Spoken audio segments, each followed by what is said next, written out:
kalau seseorang punya hutang puasa, ini dengerin Bu, biasanya ibu-ibu yang punya hutang apa?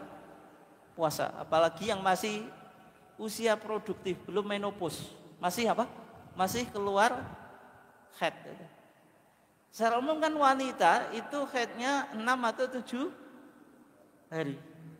Di bulan Ramadan tetap haid, sehingga punya hutang apa? Puasa apa? Ramadan. Ketika selesai Ramadan, pingin syawalan, pingin apa? Syawalan. Lebih baik mana Pak Bu?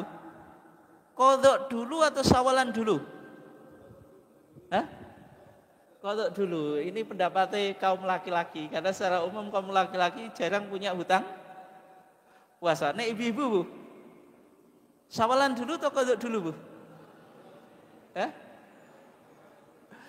Ya, coba Pak Bu, haid itu 6 atau 7 hari, syawalan 6 hari. Nek haid 6 hari berarti 6 tambah 6 12 hari.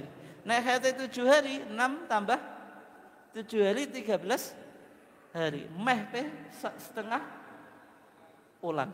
Apa maneh? Waktu Syawal haid lagi. Haidnya kan ya jelas haid ya. 6 atau 7 hari, waktunya semakin sempit lagi. Kira-kira ngebarno nutuk atau enggak buat kodok sama sawalan. Ditambah lagi acara reuni, acara halal bihalal, wis kira-kira bisa atau enggak Bu? Susah dah. Susah. Meskipun lebih baik Pak Bu, kodok dulu baru syawalan. Nek jenengan bisa kodok dulu dengan syawalan itu terbaik. Meskipun susah untuk dilakukan bagi orang yang hutang puasanya cukup banyak. Tapi sebelumnya Pak Bu, kalau orang puasa Syawal dulu sebelum kodok, boleh atau enggak? Boleh atau enggak Pak Bu? Hah? Tapi kan kodoknya belum selesai Pak. Boleh? Boleh. Sekarang saya tanya, kodok itu hukumnya apa? Puasa Syawal wajib sama sunnah didahulukan mana Pak Bu? Berarti kodok berarti satu pandangan harus kodok dulu. Kalau dia tidak kodok, nggak boleh puasa apa? Syawal. Itu satu pendapat. Tapi pendapat yang kedua, puasa Syawal sama kodok waktunya lebih longgar mana? Lebih longgar kodok. Kodok itu deadline-nya 1 tahun sampai bulan Ramadan tahun depan. Syawal deadline-nya 1 bulan, sehingga kodok waktunya luas, Syawal waktunya sempit. Ibadah yang waktunya sempit dengan ibadah yang waktunya luas Pak, mana yang lebih didahulukan? Yang sempit, berarti Syawalan dulu baru qadha. Kesimpulan yang kedua ini Pak didukung oleh hadis Aisyah. Aisyah itu kalau qadha itu di bulan apa Bu? Ibu-ibunya sering mempraktekkan Pak, tapi tidak tahu imam madzhabnya. Itu siapa? Aisyah. Aisyah itu qadhanya di bulan apa? Sya'ban. Aisyah itu qadhanya di bulan apa? Sya'ban. Kata Aisyah, kana yakunu alayya shaumu min Ramadan. Saya itu punya hutang puasa apa? Ramadan. Fama astati'u an aqdiyahu illa fi Sya'ban. Saya enggak bisa qadha kecuali di bulan Sya'ban. Itu siapa Bu? Aisyah. Nek ibu-ibu melakukan tapi tanpa tahu imam madzhabnya. Itu imamnya siapa Bu? Aisyah. Aisyah itu qadhanya di bulan Sya'ban. Jenengan berani menyimpulkan Pak Bu, kalau Aisyah kira-kira enggak pernah sawalan. Wong qadhae wae bulan Sya'ban, berarti enggak pernah apa? Sawalan. Berani menyimpulkan? Berani atau enggak Pak Bu? Berani? Nek berani kualat. Wong Aisyah kok jenengan samakan dengan diri jenengan.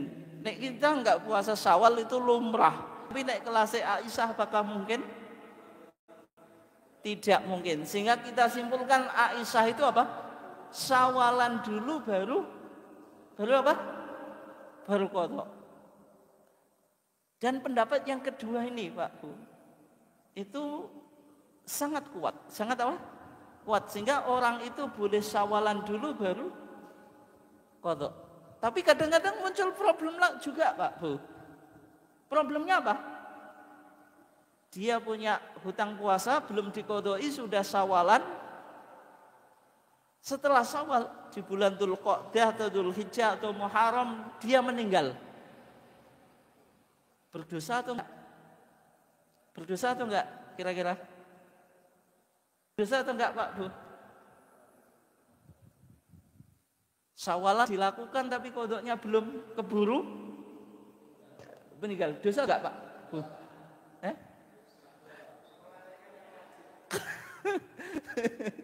Kenapa enggak Pak jenengan hukumi berdosa? Melalaikan yang wajib mengutamakan yang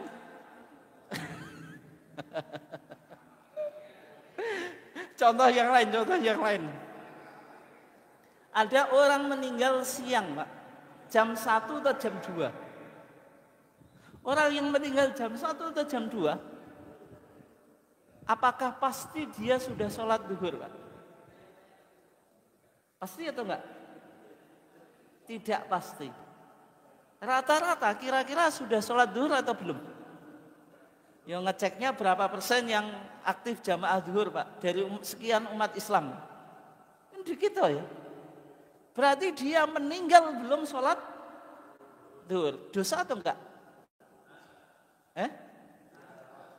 Berarti roto-roto umat Islam dihajar malaikat Pak. Karena kan meninggal ternyata dia belum apa? Sholat. Semacam itu tidak berdosa Pak. Kenapa? Karena itu wajib muasa. Wajib apa? Muasa. Wajib muasa itu wajib yang longgar selama dia tidak mendekati waktu habisnya atau deadline-nya Pak. Itu belum berdosa. Misalnya ibu-ibu sudah sabar mendekati Ramadan kok masih males nggak mau ngodoi, meninggal dosa karena masih punya hutang apa? Puasa. Sholat juga semacam itu. Baru mau mendekati sholat asar, sudah mendekati sholat asar dia belum zuhur, meninggal dosa atau enggak Pak? Dosa. Kalau dia tidak punya alasan, dia sengaja mengulur-ulur apa? Sholat waktu, sehingga di Fathul Mu'in Pak dikatakan waktu sholat itu wajib muasa, sehingga kita boleh menunda sholat di awal waktu, tapi syaratnya harus apa? Tidak mendekati waktunya habis dan diniatkan dalam apa? Hati. Sehingga kalau wanita misalnya tadi syawalan dulu, orang yang syawalan Pak Bu, mungkin atau enggak dia tidak niat qadha? Tidak mungkin. Wong sunah saja dilakukan apalagi apa? Yang wajib. Dan dia meninggal. Ya berarti tidak dianggap apa Pak? Melalaikan kewajiban. Karena waktu puasa itu waktu qadha puasa itu waktunya apa? Lama. Bisa dipahami ya? Oke. Problem yang kedua Pak Bu. Kalau orang syawalan dulu baru apa? Qadha. Dia dapat pahala sama dengan orang puasa 1 tahun atau enggak? Atau tidak Pak? Iya, hadisnya kan man shoma Ramadan. Siapa yang puasa apa? Ramadan. Tsumma atba'u sitan min Syawal. Pakai tsumma Pak. Tsumma itu urutan waktu litartibi zamani, menunjukkan urutan apa? Waktu. Berarti puasa Ramadan genap dulu baru Syawalan. Tapi hadis itu Pak, sebagian ulama memahami Rasulullah mengatakan itu yakhruju makhrajal ghalib, Rasulullah mengatakan itu yang lumrah-lumrahnya itu orang punya hutang puasa, pingin sawalan dulu karena waktunya sempit, baru qadha. Ya Ramadannya genap, sawalannya genap, meskipun ketika melakukan apa? Qadha. Kalau saya lebih cenderung yang ini, Pak. Jadi yang dikatakan Rasulullah, summa, kenapa kok Rasulullah menggunakan urutan waktu? Ya karena itu secara umum orang puasa Ramadan dulu baru apa? Sawalan. Bisa dipahami atau enggak? Bisa ya? Yang ketiga, sebelum kita tutup, ada problem namanya tasyrikun niyah. Tasyrikun niyah itu apa? Atau tasyrikun niat, bukan niyah, tapi niat, menggabungkan beberapa niat. Ya tadi, ibu-ibu punya hutang puasa, daripada susah sawalan sudah, saya niati qadha plus sawalan. Senin Kemis lagi. Boleh atau enggak Pak itu? Boleh ya? Terus niatnya bagaimana Pak? Nah, niatnya double-double berarti ya? Ya qadha, ya sawalan, ya Senin, Kemis, apalagi jatuh ayamul bid itu. Ayamul bid juga. Berarti satu ibadah dengan niat yang cukup banyak. Kalau dalam mazhab Syafi'i, Pak, ada 3 pendapat. Ada 3 apa? Pendapat. Pendapat yang pertama, satu ibadah dilakukan dengan banyak niat, enggak dapat semuanya. Guyonan Pak, malaikatnya bingung. Sing dicatat sing ndi. Ini guyonan. Ini guyonan Gus Mbak. Apa malaikatnya apa? Bingung. Berarti kalau niatnya terlalu banyak ya enggak dapat semuanya. Pendapat yang kedua, ya dapat semuanya. Kenapa? Karena innamal a'malu apa? Binniyat wa innamal likulli imri'in apa? Ma nawa. Selama dia niat 2 ibadah ya berarti dapat 2 ibadah. Itu pendapat kedua. Pendapat ketiga, kalau dia melakukan banyak niat, ini enggak perlu, cukup 1 niat dan dia akan dapat semua ibadah yang kebetulan waktunya di waktu bersamaan. Atau di waktu itu berarti niatnya cukup 1 saja. Mana yang ia mau lakukan? Kalau qadha ya berarti qadha dulu. Kalau syawal ya kalau qadha ya qadha, hanya qadha. Kalau syawal ya syawal. Ya, kalau kita lihat di TJA Pak, tanya jawab apa? Agama Fatwa Tarjih jilid 2 halaman 130. Kasus tadi ibu-ibu yang ingin puasa Syawal tapi dia masih punya hutang puasa, niatnya didobel. Jawaban majelis tarjih tidak boleh. Jawabannya apa? Tidak boleh. Kenapa? Karena qadha itu berdiri sendiri, sawalan itu berdiri sendiri. Niatnya harus 1. Niatnya harus apa? 1. Tidak boleh digandakan. Tapi kalau kebetulan kok 1 ibadah jatuhnya di beberapa waktu tadi Pak, ya mudah-mudahan dapat fadilah dari apa?